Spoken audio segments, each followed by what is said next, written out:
The anime begins by introducing 4 players who team up to face 1,200 opponents, including the strongest player named Queen. The Queen gets defeated, and we learn about the legendary unbeatable players called Blank. Sora, a gaming enthusiast with a communication disorder, and his younger sister Shiro are revealed as the famous Blank players. Sora receives an email challenging them to a chess match. Shiro, with her perfect memory, beats the challenger in the game. The challenger then asks Sora and Shiro about their thoughts on the world. Sora believes the world is like a poorly designed game with no clear rules. The challenger invites them to join a world that resembles the games they love. The siblings, Sora and Shiro, get transported to a game-centric world called Disboard by a godly being named Tet. In Disboard, everything, including national borders and people's lives, revolves around simple games with rules known as the 10 Commandments. Tet is the ruler of this world, having implemented these rules after winning a war among the gods. Sora and Shiro head to the capital of the Kingdom of Elkia, where a new king is being chosen through a gambling tournament. Stephanie Dola, the granddaughter of the previous king, is losing to a girl named Clammy. Stephanie is about to lose to Clammy,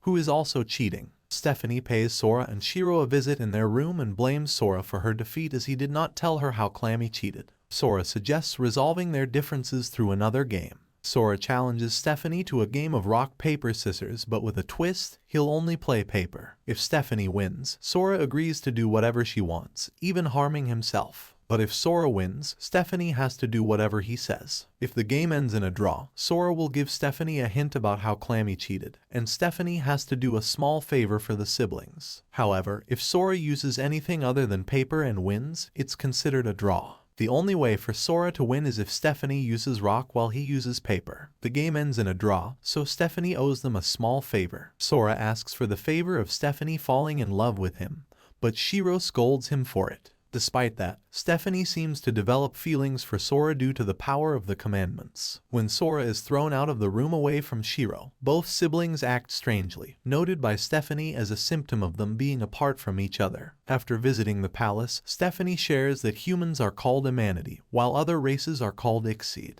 They're ranked based on their magic abilities, and humans are at the 16th spot with 0 magic affinity. Stephanie explains that this is why she couldn't beat Clammy, who used magic that she couldn't see. Sora disagrees with this as an excuse and goes to a library. There, Shiro quickly learns the entire human language. Stephanie wanted to become queen to prove that her late grandfather, the former king, was right about the true potential of humanity. The trio meets Clammy before the coronation ceremony, where Clammy criticizes Stephanie and her late grandfather. Sora expresses his desire to become the next king. During the coronation, Sora interrupts, arguing that someone colluding with the elves isn't fit for the throne. Clammy challenges Sora to a poker game, but he insists on playing without the help of Clammy's elf partner. Clammy denies any allegiance to the elf and suggests playing a different game. Sora points out flaws in the tournament that could be manipulated by other countries. Clammy takes them to a cathedral, and the next game is chess, but with pieces that have their own will. Shiro starts the game, and Sora mentions they'll be allowed to switch between games. After the first move, it becomes clear that in this chess game, the pieces can move based on the player's leadership potential, going beyond their usual limits. This puts Shiro at a disadvantage as her pieces won't budge. Sora steps in with an inspiring speech that boosts their morale significantly. Sora's strategy turns the game around, but Clammy uses brainwashing magic to control Sora's pieces. This causes some chaos until Sora uses his dating sim skills to win over the enemy queen. With help from Shiro and by sparking a rebellion in Clammy's team, Sora defeats her. After Clammy's defeat, the coronation is supposed to happen,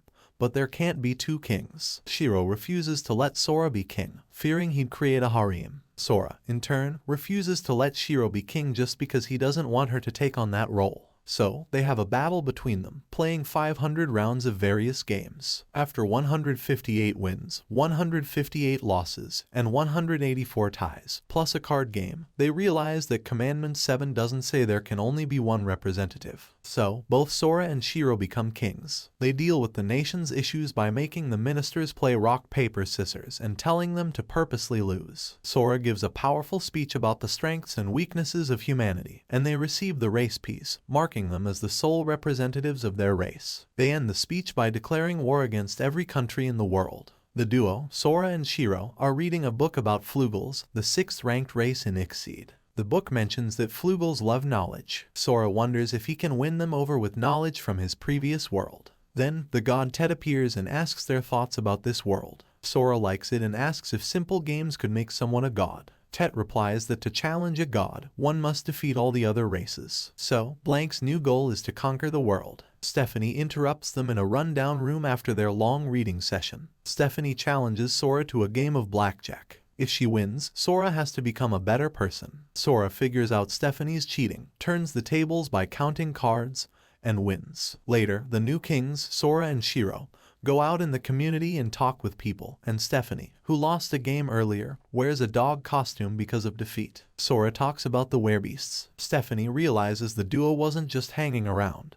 They were gathering information on different races so they could defeat them and ultimately become the gods. Sora and Shiro decide to challenge the Flugal. Blank challenges Jibril, one of the Flugal, and Jibril gives a short history of them. Sora bets 40,000 books stored in a tablet from another world, and after confirming the existence of other worlds, Jibril agrees to accept the game, betting everything she has. They play a word game with a rule that they can't repeat words, and they have 30 seconds to answer, or they lose. The twist is that anything said in the game appears in the room if it isn't present in the room, and if it is present in the room, it disappears. The game starts, and Sora says, "Hydrogen bomb," and it appears. Jibril responds with a high-level spell, showing it's a high-stakes game. After a few rounds, Jibril mentions she's playing along out of curiosity and could end it anytime. Sora confidently says lithosphere, referring to a planet's surface. Jibril starts to fall into the core of the world and uses magic to say the next word through a page. Sora uses a move called Column Force, and with his exceptional foresight, Blank wins the game. Sora offers Jibril access to the library and his tablet's books. In return, Jibril makes him Flugal's new master. She shares information about the Federation, including her past lost challenge against the werebeasts. The team goes to the Eastern Federation's embassy to meet Hatsu Suzuna.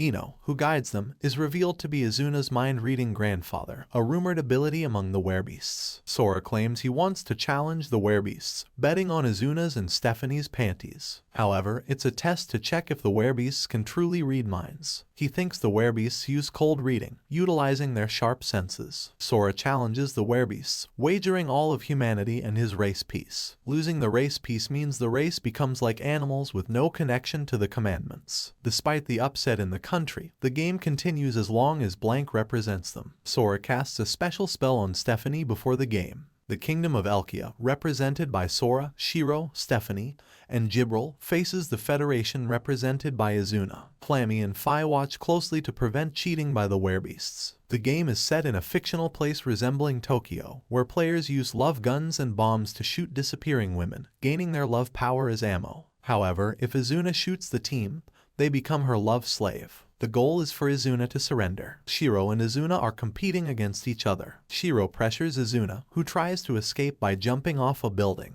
However, Sora, acting as a sniper, is ready. Jibril chases Izuna, but she skillfully avoids capture. It turns out Ino is secretly guiding Izuna. Izuna turns the tables, putting the team on the defensive, and she seems to be enjoying the game. Meanwhile, Shiro calculates a strategy to win. She asks Sora if he trusts her and blocks a shot from Izuna, becoming Izuna's adversary instead. Jibril takes Sora to safety and goes to buy time for him to figure out a winning plan. Sora is in a tough spot with Shiro pursuing him. Sora manages to avoid Shiro and reaches the roof of a building. He purposely lets Shiro corner him, and then they both free fall off the building. While Izuna attacks, it's revealed that Shiro was never under Izuna's control. Shiro and Jibril shoot at Izuna, who transforms to dodge the bullets, showing a rare werebeast ability. Sora takes charge, bluffs his way through, and charges at Izuna. He predicts her moves, dodging the first 2 bullets, but gets hit along with Shiro on the 4th shot. Izuna starts calming down, thinking she's won, but Stephanie, who was part of Sora's plan from the beginning, hits Izuna in the back. The Kingdom of Elkia is declared the winner. The werebeast's defeat leaves Izuna feeling guilty, but the duo comforts her. The team, including Izuna and Ino, goes to a bath. Stephanie rushes in to tell Sora about the Eastern Federation's move before the game, but Sora already knew. He mentions the game isn't over, referring to the Eastern Federation's designated representative, the Shrine Priestess. At the shrine, the priestess challenges Sora to a game. Sora chooses a simple coin toss, and the priestess laughs at the idea that a coin toss will decide everything after humans destroyed half of her life. In a coin toss bet, if Sora wins, Elkia gets all the Eastern Federation's territory. If the priestess wins, the werebeasts get the right half for self-rule with guaranteed rights and resources. The priestess uses blood destruction, choosing tails, but the coin lands upright, resulting in a draw. Sora manipulated the result by shifting the plate under his foot. He explains that it's a double win, meaning both continents will share resources, and the werebeasts stay self-ruled under the Elkia Federation. The priestess warns that even if the nations unite, Elven Guard will still wage war against the werebeasts. Sora, having altered Fi's memories, receives incorrect information about the werebeasts' game. The priestess questions the siblings about their intentions. Their goal from the beginning was to defeat the one true god, Tet. The priestess summons the top-ranked Ixseed beings, known as the Old Dudes. Face to face with one of Disboard's strongest beings, Blank prepares for another game challenge.